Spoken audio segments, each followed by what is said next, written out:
Celui-là, j'ai réussi à l'ouvrir, les amis. Voilà. Celui-là, il paraît neuf, mais il est aussi bloqué, il tombe dans le vide. Voilà, regardez. Voilà. Et il n'y a que celui-là que j'arrive pas à l'ouvrir. Là, on est dans le bâtiment A2. Donc, on continue de chauffer un petit peu pour que ça se lâche un petit peu.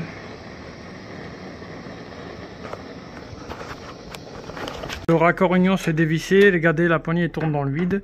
Et franchement, les amis, normalement, sur cette partie-là, je vous fais voir vite fait parce que comme j'aime bien travailler tout seul, donc je demande de l'aide à personne. Hein, je fais tous les trucs moi-même parce que moi, je fais confiance à mon travail, pas au travail des autres. Donc, je dévisse simplement cette partie de raccord union. Normalement, cette partie-là, elle est souvent coincée. Elle sort pas, elle descend pas. Vous êtes obligé de bouger, chauffer, faire plusieurs trucs. Donc là, j'ai réussi à dévisser.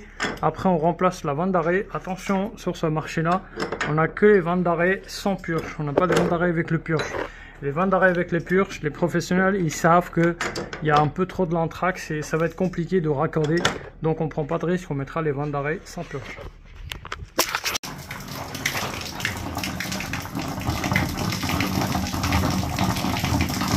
Du coup, on récupère les mêmes raccords union. Hein, là, j'ai mis des nouvelles vannes d'arrêt. J'ai fermé les vannes. J'ai retiré les poignées. Donc, les nouvelles vannes d'arrêt avec les raccords union, ils sont prêts. Donc là, on va aller sur place. Je vous fais voir ce que je viens de faire. L'eau, ça ne s'arrête pas de couler. J'ai mis le filasse. Il ne reste plus qu'à mettre le colmat. On met la colmat et on essaie d'adapter la vanne d'arrêt directement là-dessus.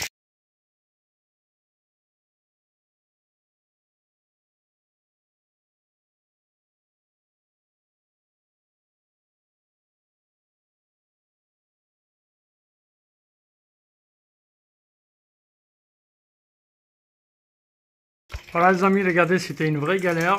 Donc cette pièce là, je ne l'avais pas démontée.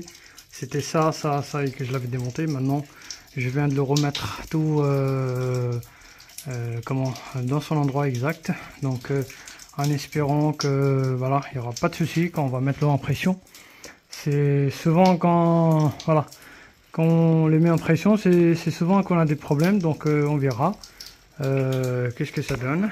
Donc là, il n'y a plus qu'à mettre la poignée, puis après, on essaie de refermer cette partie-là. À force de faire le acier galvanisé et acier noir, les amis, on commence à prendre la main sur ces tubes-là. Donc là, j'ai tous les clés de clé Rothenberger et clé Virax. Ça, c'est une clé à molette. Elle fait 16 pouces, donc j'arrive à le mettre 15 pouces plutôt, je veux dire.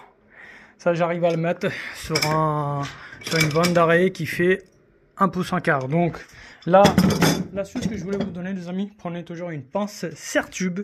Ça s'appelle une pince serre-tube.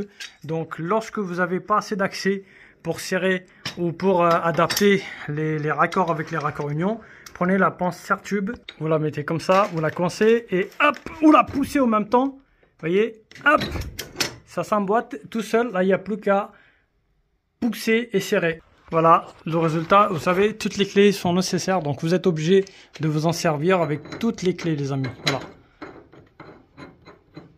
Les amis, il est l'heure de voir la vérité. Donc du coup, je ferme d'abord les points de vidange. Hop, celui-ci et celui-là. Hein. La température il a baissé. Je vous fais voir les manos de pression 0. Allez où 0 et 0. Donc là c'est parti. On remet de l'eau en route tranquillement. Alors c'était d'abord celui. Non, d'abord c'était celui-là. On va aller tranquillement. Et après on ouvre le deuxième en même temps. Oh.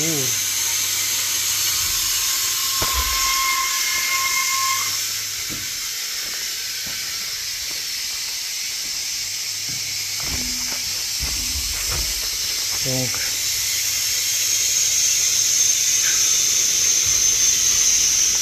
on n'ouvre pas tout d'un coup, on laisse remplir le réseau. Et La pression elle est en train de monter. Là-bas aussi. Là aussi. On attend 5 minutes. Après on vient mettre le pompe en marche.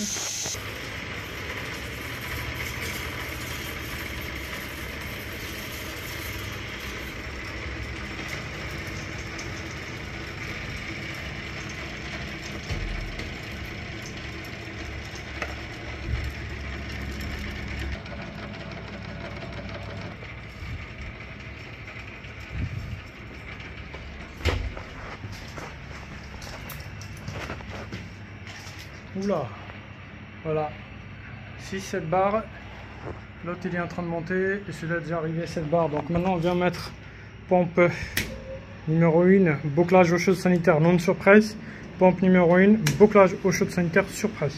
Donc les deux pompes ils sont en fonctionnement. Donc là on est monté à 5 barres, là on est bon. Donc là il est en train de monter petit à petit, donc il prend du temps. Là c'est réglé en étant l'interrupteur, c'est fini dans le deuxième local surpresseur. On va aller voir les amis les bandes d'arrêt qu'on a installées.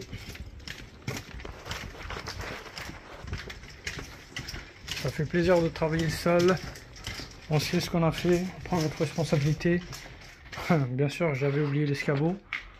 Donc avant la vanne d'arrêt, tout va bien, on vient ouvrir la vanne d'arrêt.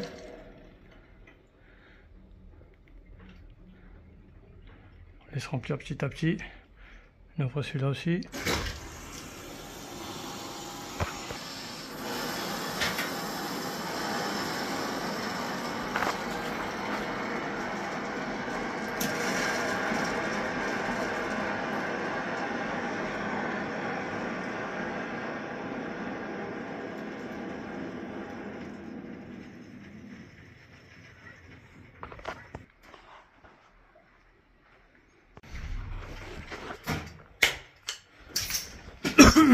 Retour aux grandes chaufferies les amis. Donc là on va couper la pomme de dange. Hop. On va fermer. La température il a descendu. Celui-là il est fermé. Quoi d'autre? Celui-là il faut que je le referme aussi. Même s'il n'y a rien. À part ça les amis, donc peu de pression. Peu de pression, là il est toujours un peu de pression, mais ça c'est pas grave.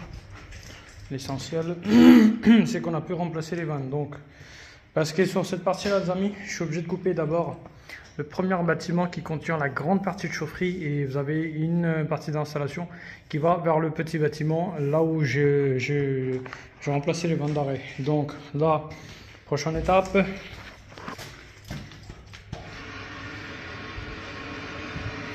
on remplit de l'eau à un côté, on ouvre le deuxième aussi.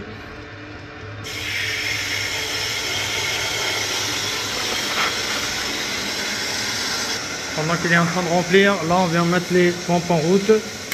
Pompe numéro 1, bouclage eau chaude sanitaire non surpresse. Pompe 1, bouclage eau chaude sanitaire surpresse. Voilà.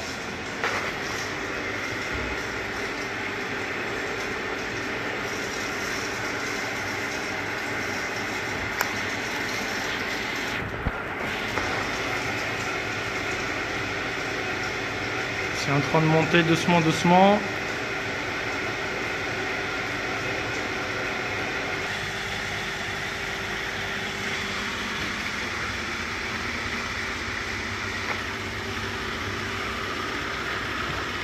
Voilà. Donc là, tous les réseaux ils sont ouverts.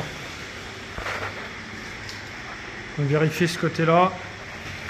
La pression il a monté. Là la pression il a monté. Elle est arrêtée ou 7 barres. Donc celle-là elle est en train de monter aussi, elle va aller jusqu'au 6 et 7 barres à peu près. Ça prend du temps, c'est en train de monter tranquillement les amis.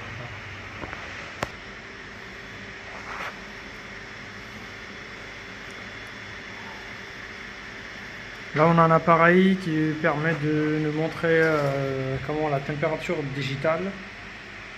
Donc c'est en train de monter à 62 degrés, 63. Donc on a déjà les thermomètres manuels. Ils sont en train de monter petit à petit et on a aussi l'appareil digital. Voilà, voilà les amis, c'est la fin de vidéo. Là on est au dernier étage les amis. Donc on ouvre l'eau chaude.